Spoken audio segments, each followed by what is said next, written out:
नहमदुहु व नसल्ली अला रसूलिल करीम।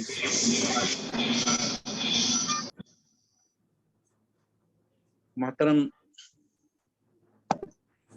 सदर मजलिस, असातिज़ा कराम और दीगर सामईन, अभी हम अपने दोस्त मौलाना असद आज़मी और अबू ज़ैद ज़मीर साहब की पुरमज़ तकरीरें सुन रहे थे। अल्हम्दुलिल्लाह उन्होंने जुमा के खुतबे और फिर जदीद वसाइल इख्तियार करने से मुतल्लिक़ बहुत ही अहम और बुनियादी पॉइंट्स की तरफ इशारा किया था।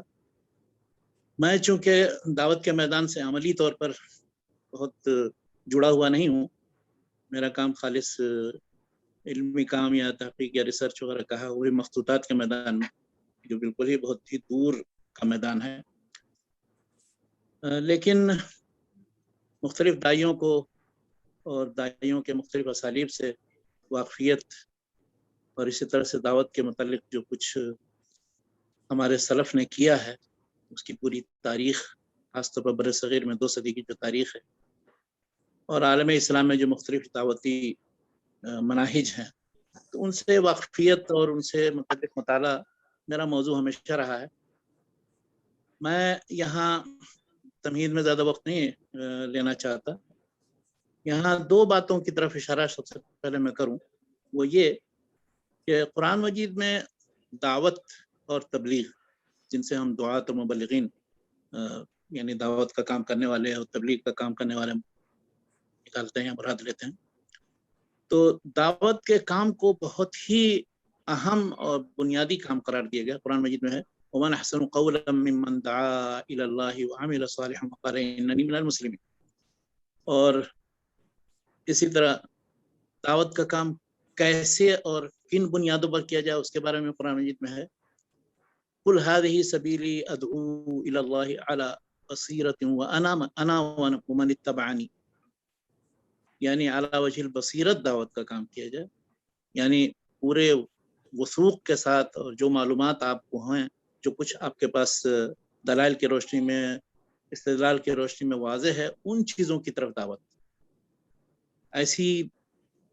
वाही चीज़ों की तरफ या है कि बेसरोपा चीज़ों की तरफ दावत, या है कि ओट पटांग बातें इस तरह बयान कर दी जाएं, ये दावत का मकसद नहीं होता। इसी तरह कुरान मजीद में दावत किस तरह दी जाए, उसके बारे में वजाहत है कई आयतों में। एक जगह कुरान मजीद में उदउ इला सबीली रब्बिका बिल हिकमति वल मौइज़तिल हसन वजादिलहुम बिल्लती हिय अहसन, तो यानी दावत जो है हिकमत के ज़रिए दी जाए और मौइज़े हसना यानी अच्छी नसीहत के उसलूब में दी जाए, ज़ुबान नर्म इस्तेमाल की जाए। तो ये जो अला बसीरतिन का लफ्ज़ दूसरी आयत के अंदर था, अला वजहिल बसीरत दावत देना, यानी उससे मुतल्लिक़ पूरी मालूमात मुस्तनद माखिज़ और ज़राए के ज़रिए जो हासिल हो, वो उसकी रोशनी में दावत देना, ये मुराद है। और हिकमत के ज़रिए दावत देने का मुराद का मफ़हूम ये है कि गोया आप मुखातब की ज़हनी और नफ्सियात और उसके मिजाज से वाक़फ़ियत के बाद इसी तरह से ज़बान और मकान की रियायत करते हुए और उस ज़बान में दावत दें कि जिस ज़बान में लोगों को समझ में आए, तो ये है। और बतदरीज सारी चीज़ें बयान की जाएँ, ये सब चीज़ें हिकमत में दाखिल। मौइज़ा हसना का मफ़हूम ये है कि ज़बान नरम इस्तेमाल की जाए और तकरीर इस अंदाज़ की हो कि वो लोगों के दिलों में पैवस्त हो, और वो उसी वक्त मुमकिन है कि जब खुद दाई उन औसाफ का हामिल होगा जो उसके लिए अखलाक़ी तौर पर और इल्मी तौर पर वो उनसे मुत्तसिफ हो। हम देखते हैं कि आम तौर पर बाज़ दुआत ज़ाहिरी चीज़ों का तो बहुत एहतमाम करते हैं, लिबास, पोशाक, शक्ल सूरत और डेकोरेशन, तज़यीन वगैरह, लेकिन असल जो चीज़ है वो ये कि जो इल्मी पहलू उसका है या वो दलाइल के जिनकी बुनियाद पर गुफ्तगू की जाए, वो उस पर बहुत ज़्यादा तवज्जो नहीं होती। या है कि अगर कुछ थोड़ी सी इधर उधर किसी किताब में कोई चीज़ मिल गई, वो हमने जमा कर लिया, उसकी रोशनी में किसी मौजू पर तकरीर कर, और फिर इस सिलसिले में ये होता है कि जिस शख्स को भी जिस मौजू से मुतल्लिक कहिए बोलने के लिए, वो उठ खड़ा होता है, कुछ भी बोलना शुरू कर। मैं ये कहना चाहता हूँ कि دعوت کا کام یا تبلیغ کا کام جو ہے وہ بہت ہی اہتمام اور تیاری کا متقاضی ہے، جیسا کہ ہمارے دوست اسد اعظمی صاحب نے بتایا تھا کس طرح اس کی تیاری کی جائے. سال بھر کے جمعہ کے خطبے کے لیے یہ نہیں کہ بس وہ جس موضوع پر جب چاہا جیسے بول دیا،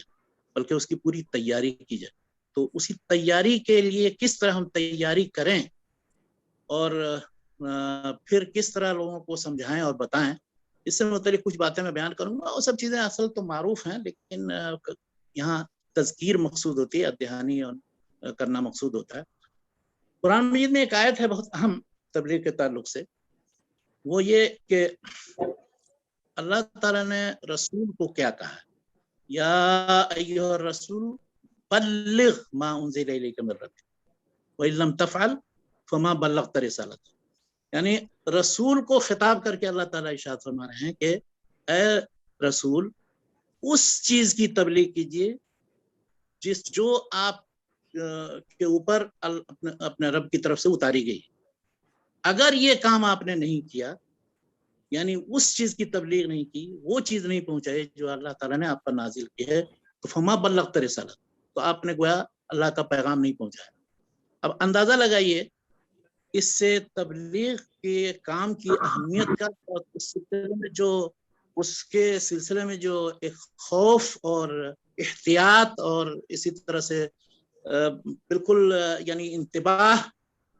اس کی جو ضرورت ہے کہ رسول کو یہ کہا جا رہا. اب آج کل بہت مبلغین یا داعی کو آپ دیکھیے، جو ان کی تقریریں ہوتی ہیں اور جو مختلف چیزیں، وہ ادھر ادھر کے قصے کہانیاں اور پٹانگ چیزیں اسلام کے نام پر ہر یابس حدیث اور ہر طرح کے، خاص طور پر جو قصہ گو ٹائپ کے ہوتے ہیں، تو ان لوگوں کے لیے اس میں بہت سخت تنبیہ ہے کہ جب رسول کو اجازت نہیں تھی کسی دوسری چیز کی تبلیغ و دعوت اور کسی دوسری چیز کے پہنچانے کے، تو دوسرے کسی کو کے لیے کیسے جائز. تو قرآن میں دوسری جگہ ہے فذکر بالقرآن من یخاف وعید، یعنی قرآن مجید کے ذریعہ دعوت کا کام کرو، تذکیر کا کام کرو، لوگوں کو سمجھانے بتانے کا کام. اسی طرح ہمارے فاضل مقرر وہ مولانا ابو زید ضمیر صاحب نے بھی بتایا کہ وَأُوحِیَ إِلَيَّ هَذَا الْقُرْآنُ لِأُنذِرَكُم بِهِ وَمَن بَلَغَ، یعنی یہ قرآن اس لیے نازل کیا گیا ہے، میرے اوپر وحی کی گئی اس کی، تاکہ اس کے ذریعے لوگوں کو میں ڈراؤں، سمجھاؤں، بتاؤں. تو ان ساری آیتوں کا جو دعوت کے تعلق سے یا تبلیغ کے تعلق سے ہیں، ان سے میں اس نتیجے پر پہنچا کہ دراصل بنیاد اور اساس جو ہے، اور اس سلسلے میں کسی کا اختلاف بھی نہیں کہ دعوت کے سلسلے میں بنیاد اور اساس قرآن مجید ہے. اور قرآن مجید کا گہرا مطالعہ کرنا، اور اس کے ساتھ ساتھ اس کی جو شرح ہے سنت اور سیرت، اس کا گہرا مطالعہ کرنا، یہ ہر داعی اور مبلغ کے لیے ضروری ہے، تاکہ کسی ایسی چیز کی تبلیغ نہ کرے، وہ کسی ایسی چیز کی طرف دعوت نہ دے تو جو قرآن و سنت سے متصادم ہو. اور قرآن و سنت کا مطالعہ لوگ کرتے تو ہیں، سبھی کرنے کی کوشش کرتے ہیں بہرحال، اور مدارس کے اندر پورا نصاب ہوتا ہے ترجمہ و تفسیر کا، اور لیکن اب ترجمہ تفسیریں بہت لکھی گئی ہیں، مگر دعات کو، یعنی دعوت کا کام کرنے والوں کی کو قرآنی علوم و معارف سے واقف کرانے اور ان کی علمی تربیت کے لیے ان اداروں اور اسی طرح میں کوئی بہت اہتمام نہیں میں نے دیکھا. اور اس سلسلے میں جو مختلف پروگرام ہوتے ہیں ان کی کمی واضح طور پر محسوس میں کرتا ہوں. تو میں توجہ دلانا چاہتا ہوں کہ جو مختلف اداروں کے ذمہ داران ہیں یا دعوتی کام کے سلسلے میں جو مختلف سوسائٹیاں جن لوگوں نے جمعیات وغیرہ بنا رکھی ہیں، تو وہ اس پہلو پر توجہ دیں کہ داعیوں کی پہلے علمی تربیت کریں، قرآن کا خصوصی مطالعہ کرائیں، قرآن کے مختلف موضوعات اور جو مختلف میدانوں میں جو اس کی تعلیمات ہیں ان سے واقف کرائیں، اور ان آیتوں کو حفظ کرائیں اور اس کے تفسیر سے واقف کرائیں. اور یعنی اس کے بغیر، قرآن مجید کے بغیر کوئی شخص کہے کہ ہم یوں ہی فلسفہ بگارتے رہیں گے اور لوگوں کو دین کی طرف بلاتے رہیں گے، یہ ممکن نہیں. اچھا، اسی طرح سے قرآن کے بعد پھر جو مستند اس کی تفسیر ہے سنت یا آثار سلف، اس کی روشنی میں قرآن مجید کی تفسیر کو سمجھنا چاہیے. قرآن مجید کی مختلف اجمال کی تفصیل اس کے اندر ہے،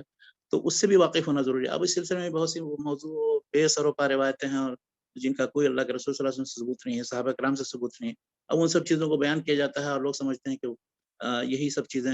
صحیح ہیں اور دین ہیں. یاد رکھیے کہ کبھی بھی موضوع یا ضعیف حدیثیں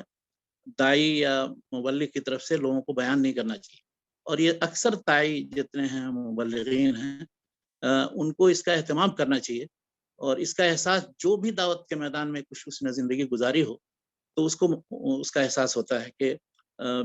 इन ज़ईफ़ व मौज़ू और मुनकर रिवायतों को पेश करने से उल्टा असर पड़ता है, तरह तरह के शुकूक व शुबहात पैदा होते हैं। बहरहाल तो एक तो ये काम था कि कुरान और सुन्नत का गहरा मुताला हो और उसकी रोशनी में उन सारे अक़ली दलाइल और फितरी दलाइल जो कुरान मजीद में मज़कूर हैं, हम सिर्फ कुरान मजीद को बस पढ़ने और तिलावत करने के आदी हैं, लेकिन उनमें जो दलाइल हैं मुख्तलिफ मसाइल के सिलसिले, मसलन तौहीद का जब बयान है तो उसमें जितने उसके अक़ली दलाइल फितरी दलाइल दिए गए हैं, अल्लाह के वजूद, उसकी इबादत और उसके रहमत और अदालत और उसके रुबूबियत वगैरह के जो मज़ाहिर कायनात के अंदर नजर आते हैं, तो इन सब पर तवज्जो देना और उनको फिर उसके बाद जब भी किसी मौजू पर हम गुफ्तगू करें तौहीद से मुतल्लिक तो उन दलाइल को इस्तेमाल करना। इसी तरह से नबूवत के इस बात, अल्लाह के रसूल सल्लल्लाहु अलैहि वसल्लम के नबी होने उससे मुतल्लिक जो तफसीलात हैं और उनके बारे में जो कुरान मजीद में हिदायत हैं या उस सिलसिले में जो उनकी नबूवत से पहले की ज़िंदगी और नबूवत के बाद की ज़िंदगी से मुतल्लिक जो चीज़ें मिलती हैं कुरान में और सुन्नत में उसकी तशरीह के अंदर या सीरत की किताबों में, तो ये भी इनको जब तक हम रसूलुल्लाह सल्लल्लाहु अलैहि वसल्लम की सीरत से वाकिफ़ नहीं होंगे, अल्लाह के रसूल सल्लल्लाहु अलैहि वसल्लम की सुन्नत से वाकिफ़ नहीं होंगे, तो हम नहीं समझ सकते हैं कि हम किस चीज़ की तरफ दावत देंगे और कैसे दावत देंगे। और इसी तरह से आखिरत के इस बात से मुतल्लिक जो कुरान मजीद में दलाइल मौजूद हैं कि किस तरह से अल्लाह ताला मुर्दा ज़मीन पर पानी बरसाता है, उसके बाद फिर उसमें पौधे उगते हैं, और तो इसी तरह से कज़ालिक युह्यिल्लाहुल मौता, तो मुर्दों को भी अल्लाह ताला इसी तरह से जिंदा करेगा। और इस तरह के बहुत से दलाइल हैं, तौहीद, रिसालत, आखिरत, इसी तरह से इस्लाम की हक़ानियत, कुरान मजीद की सदाकत, इन चीज़ों से मुतल्लिक बस ये है कि ज़रूरी है कि हम कुरान मजीद का मुताला करें, स्टडी करें, ले करके बैठें कागज़ कलम, और उसके बाद फिर उन सारी आयतों को हम अलग अलग लिखना। और ये हर दाई का काम है कि ऐसा करे खुद से। कुछ किताबें होती हैं जो किसी मौजू पर लिखी गई हैं, लेकिन ये कि जब वो शख्स खुद डायरेक्ट कुरान मजीद से वो चीज़ें निकालेगा और इस्तिफादा करके वो जमा करेगा, तो वो फिर अला वजील बसीरत चीज़ें बयान करेगा। और मैंने देखा शेखुल इस्लाम इब्न तैमिया के बहुत से मुसव्वदात उनके हाथ के लिखे हुए मौजूद हैं। उन्होंने बहुत से औराक़ के अंदर कुरान मजीद की बहुत सी आयतें मुख्तलिफ मौज़ूआत से मुतल्लिक़ अलग अलग अलग अलग अलग पूरा जमा कर करके इकट्ठा कर की थी। वो उनकी मुस्तकिल तसनीफ नहीं है। तसनीफ से पहले उन्होंने जब कुरान मजीद की तिलावत की थी या पढ़ते थे, तो वो जिन जिन आयतों को वो ज़रूरी या अहम समझते थे, उनको वो नोट करते जाते थे, इकट्ठा करते जाते थे, और एक मौजू से मुतल्लिक़ आयतों को। अब इस तरह के बहुत से मौज़ूआती फ़हरिस्तें बन गई हैं कुरान मजीद,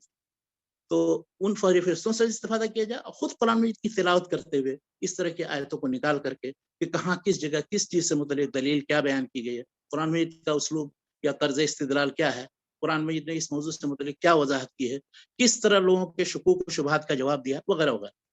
तो इससे यानी अगर कुरान मजीद को आप तवज्जो से पढ़ें सुन्नत के साथ, उसकी तशरीह के साथ, तो आपको वो सारा मवाद कि जो आप दावत के लिए या तबलीग के दौरान इस्तेमाल करेंगे, वो पूरा आपको मिल जाएगा।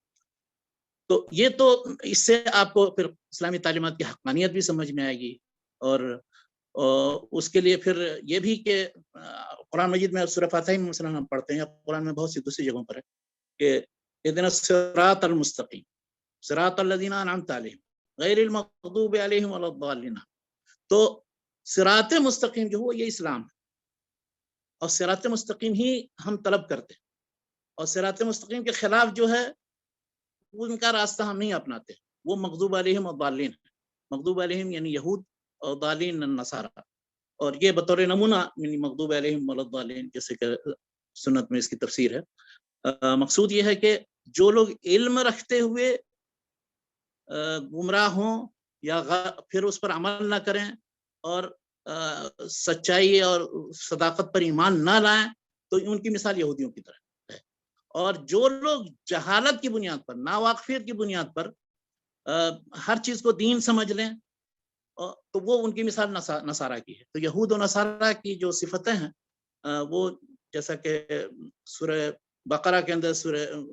यहूदियों की सिफात सारी बयान की गई हैं, और सूरह आले इमरान में तकरीबन नसारा की अक्सर सिफात है कि क्या क्या उन्होंने किया। तो वो हम अगर यहूद और नसारा की सिफात हम देखें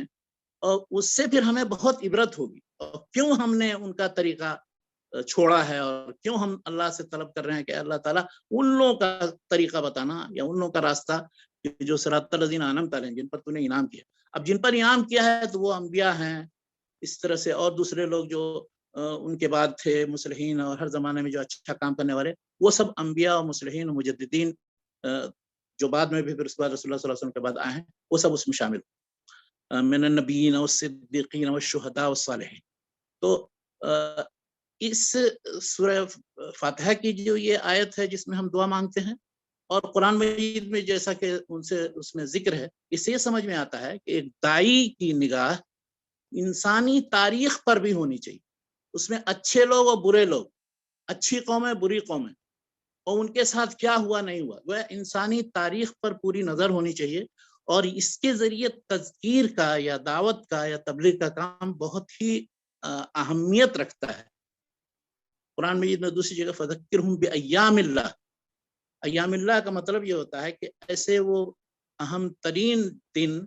یا وہ واقعات کہ جن میں قوموں کو ہلاک و برباد کیا گیا تھا، یا کوئی خاص اللہ تعالیٰ نے کسی پر عذاب نازل کیا تھا، تو ان چیزوں کا ذکر کر کے لوگوں کو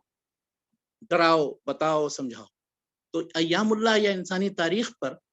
نظر ہونی چاہیے، چاہے وہ اچھے لوگوں پر مشتمل وہ تاریخ ہو یا برے لوگوں، برے قوموں، ان کے ساتھ جو کچھ انجام ہوا ہے. اور اس سلسلے میں قرآن مجید میں جو ہلاکت و تباہی و بربادی کے اصول اور اس کے جو قواعد بیان کیے گئے ہیں، وہ تو بالکل تقریباً سنت اللہ،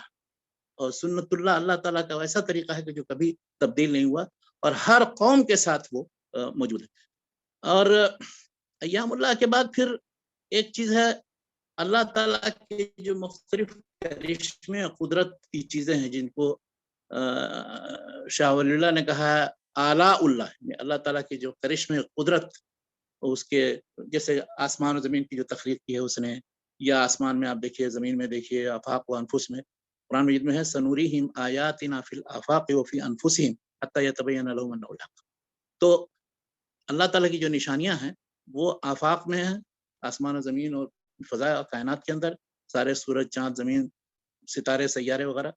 اور فی انفسہم، اور پھر خود انسان کے اپنے جو مخلوق ہے وہ، اس کے اندر جو پورا سسٹم ہے، یہ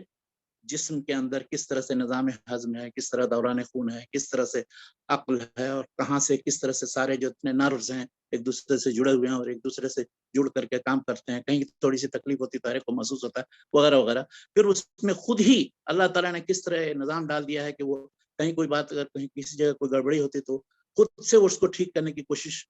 ہوتی ہے نظام کی کے اندر یہ چیز ہے. تو یہ آفاق اور انفس میں جو ادلہ ہیں ان سے واقفیت بھی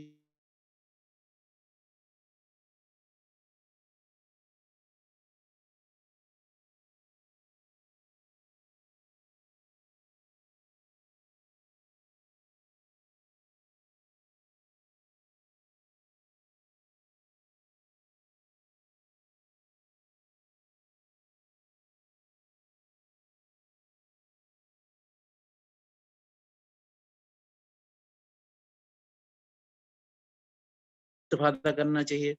اور موت اور موت کے ماں بعد چیزوں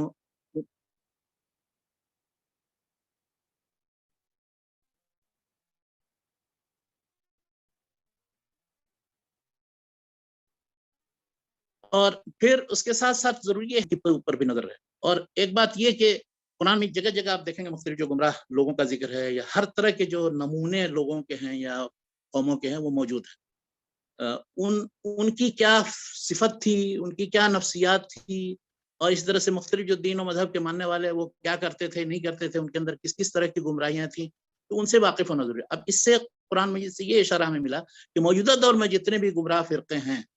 یا گمراہ مذاہب ہیں، ادیان ہیں، چاہے وہ قدیم ہوں جدید ہو، ان کا تقابلی مطالعہ ضروری ہے.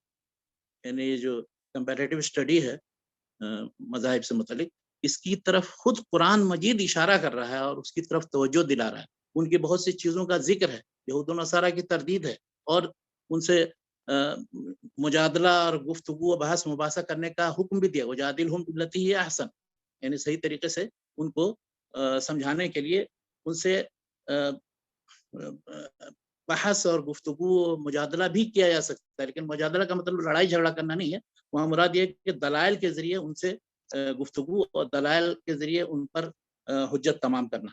तो ये कुरान में मुख्तलिफ लोगों के बारे में और मुख्तलिफ अफराद के बारे में ये चीज़ है। आप देखिए मसलन है कि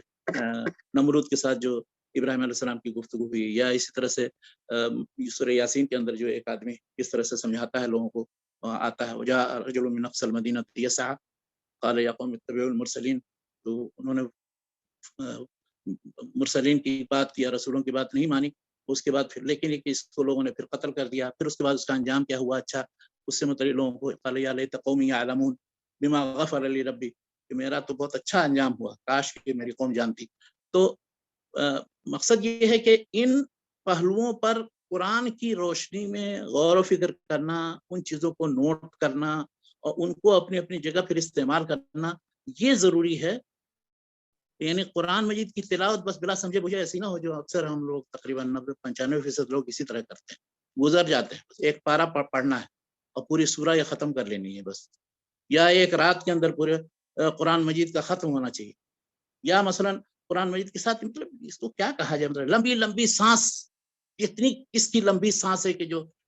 कुरान मजीद की कितनी आयतों को एक सांस में पढ़ रहे, अर रहमान अल्लमल कुरान, और वो लंबी पढ़ रहा है और उस पर वाह वाह वाह वाह हम कर रहे हैं। या इस तरह से कुरान मजीद के अंदर नुक्ते, हरूफ, अल्फाज वो हम गिन रहे हैं, कितनी जगह मद है, कितनी जगह तशदीद है, कितनी जगह सुकून। अल्लाह के बंदो, अगर कुरान मजीद से सही तौर पर इस्तेफादा करना है तो कुरान में जो तालीमात दी गई हैं उनको समझने की कोशिश करें। पुरानी आयतों को हमने दीवारों पर लटका रखा है, वो किस काम की है? उससे सिर्फ वो जीन भूत भगाने और शैतानों को दूर करने के लिए, किसी काम नहीं आएगा जब तक आप खुद पढ़ेंगे नहीं, एतकाद नहीं करेंगे। बल्कि वो कुरान की बेहुरमती है कि कुरान को इस तरह से लटका के रखा जाता है। तो कहना यह है कि कुरान मजीद के साथ मजाक करना लोग छोड़ें और तवज्जो से, ऐसा ना हो जैसा कि कुरान में है वक़ाल रसूल या रब्बी इन्न कौमी इत्तखज़ू हाज़ल कुरान महजूरा, कि क़यामत के दिन रसूल कहेगा कि ए रब, मेरी कौम ने कुरान छोड़ दिया था, तो कहीं हम कुरान के तारिकीन में से, छोड़ने वालों में से न बने। तो हमें तवज्जो देना चाहिए और कुरान मजीद को समझ बूझ करके पढ़ना चाहिए। अब तो हुज्जत पूरी तमाम हो चुकी है, कोई शख्स पढ़ना जानता हो ना पढ़ना जानता हो, कोई किसी भी ज़बान से वाकिफ़ हो या दुनिया की किसी ज़बान से वाकिफ़, हत्ता कि वो मौजूद है कुरान मजीद के तर्जुमे। तो अब वो ये नहीं कर सकता कि नहीं हमें तो पता ही नहीं था कि कुरान में क्या है। अल्लाह ताला जब क़यामत के दिन पूछेगा उससे कि कुरान को क्यों नहीं तुमने पढ़ा और समझा, तो क्या जवाब देगा उसको? कहेगा मेरे पास फुर्सत थी, मैं अपने दुनियावी कामों में लगा। कि इन दाइयों को कुरान की तरफ लाना उसी वक्त मुमकिन है, दूसरे लोगों को लाना दाइयों के जरिए, जब तक कि खुद वो दाई कुरान मजीद में अपनी जिंदगी बसर नहीं करेंगे, उनसे इस्तेफादा नहीं करेंगे, उसको जिसको कहते हैं तफ़व्वुरुल कुरान, यानी कुरान मजीद कोड़ कोड़ करके उसमें से मवाद नहीं निकालेंगे, तो असल मवाद कुरान मजीद के अंदर है और उसी की सारी तशरीह और तौज़ीह सुन्नत के अंदर है। अगर कोई शख्स कुरान मजीद से बाहर, मैं कोई एक लंबी चौड़ी कोई लिस्ट नहीं दूंगा कि फलां किताब पढ़िए, फलां किताब पढ़िए, सिर्फ कुरान पढ़िए, कुरान मजीद से तर्ज इस्तिदलाल मालूम कीजिए, कुरान मजीद में जिन चीजों की दावत जैसे जिस वक्त जिस अंदाज में दी गई उन चीजों को फिर समझिए और उनको फिर उसका मौजूदा हालात और ज़रूरत पर फिर मुंतबिक कीजिए। जैसे कि कुरान ने खुद कहा है कि दूसरे जैसे अदयान व मज़ाहिब, यहूद व नसारा का जिक्र है, मुशरिकीन का जिक्र है, मुनाफिकीन का जिक्र है, तो और इसी तरह से इंसानी मॉडल्स जितने हो सकते हैं, नमूने हो सकते हैं, उन सारे नमूनों का कुरान में जिक्र। किसी बखील का आप तस्वुर कीजिए तो वो कानून है, किसी बहुत सी मुतकब्बिर बादशाह का और आदमी का तस्वुर कीजिए तो फिरौन से बड़ा कौन मुतकब्बिर होगा। इसी तरह से कोई शख्स बिल्कुल इतना ज्यादा आजमाया जाता है कि वो सब्र का एक तरह से नमूना बन गया है। अय्यूब अलैहिस्सलाम है, तो नेक लोग हैं, बुरे लोग हैं, अच्छे हैं, बुरे हैं, मुनाफिक हैं, यहूदी हैं, साबी हैं, नसारा हैं, और उनमें फिर दूसरी कौमों के अंदर जो अच्छाइयां हैं उनका भी जिक्र किया गया। यानी उन नसारा के बारे में जो ईमान ले आए थे, यहूद के बारे में जो ईमान ले आए थे, जिन्होंने हक को पहचान लिया, जैसे अब्दुल्ला बिन सलाम है और दूसरे लोग, तो उनकी किस तरह से तारीफ की गई। तरा अयुनहुम तफीज़ु मिन अद-दम'i मिम्मा अरफ़ू मिन अल-हक़, कि उनको जब हक मालूम हो गया कि जो अल्लाह के रसूल सल्लल्लाहु अलैहि वसल्लम लाए हैं कुरान वो सच है, तो उनके वो आंखों से उनके आंसू रवां हो गए। तो बहरहाल मैं गुफ्तगू सिर्फ ये कर रहा था कि तैयारी, इल्मी तैयारी اصل قرآن کے ذریعے ہوگی. اور قرآن مجید کو جتنا توجہ سے ہم پڑھیں گے وہ پھر اس کے بعد سے مختلف موضوعات کی کلاسیفیکیشن کر کے الگ الگ موضوعات پر آیتیں ہم خود سے تیار کریں گے بجائے اس کے کہ ہم مختلف موضوعاتی فہرستوں کی طرف رجوع کریں. اور قرآن مجید کو ہم حرز جان بنائیں گے, بار بار ان آیتوں سے گزریں گے, بار بار ہم ان سے استفادہ کریں گے اور اس سے ہم نکالیں گے کہ قرآن مجید میں احکامات کیا ہیں, ان کی تفصیل حدیث میں کیا ہے. اسی طرح سے قرآن مجید میں توحید کے مختلف جو تفصیلات ہیں وہ کیا ہیں, اللہ کے اسماء و صفات کیا ہیں اس کے اندر. اسی طرح سے مختلف جو گمراہیاں ہیں وہ کیا ہیں, جو ان گمراہیوں پر رد کرنے کے لیے ہم کون سا طریقہ اختیار کریں. تو یہ ساری چیزیں, ساری تفصیلات قرآن میں. افسوس یہ ہے کہ ہم جیسے تجوری کے اندر پیسے بند کر کے رکھ دیتے ہیں, تو اسی طرح سے قرآن مجید کو بھی ہم نے الماریوں میں مقفل کر رکھا ہے یا طاق میں رکھ دیا ہے. اس کو ہم پڑھتے نہیں, اور پڑھتے ہیں تو سمجھتے نہیں, اور سمجھتے ہیں تو اس سے استفادہ نہیں کرتے. اور اگر استفادہ کرتے بھی ہیں تو خود کچھ تو تھوڑا بہت نقطے اکتے باریک, اور اس میں کیا بلاغت ہے اور کیا فلاں لفظ کیسے استعمال, ربہ کا فکبر, یہ بلاغت کی کتاب ہم نے پڑھا تھا کہ دیکھو اس کو ادھر سے پڑھو ربہ کا, یا ادھر سے پڑھو ربہ کا فکبر بنے گا. اس طرح کے جتنی تدبر اور تفکر اور یہ سب ذہنی عیاشی ہے, اس کو چھوڑیں لوگ. قرآن مجید میں جو کچھ معلومات ہیں وہ لیں, اور صحیح جو چیزیں ہیں ان کو پھر پھیلائیں,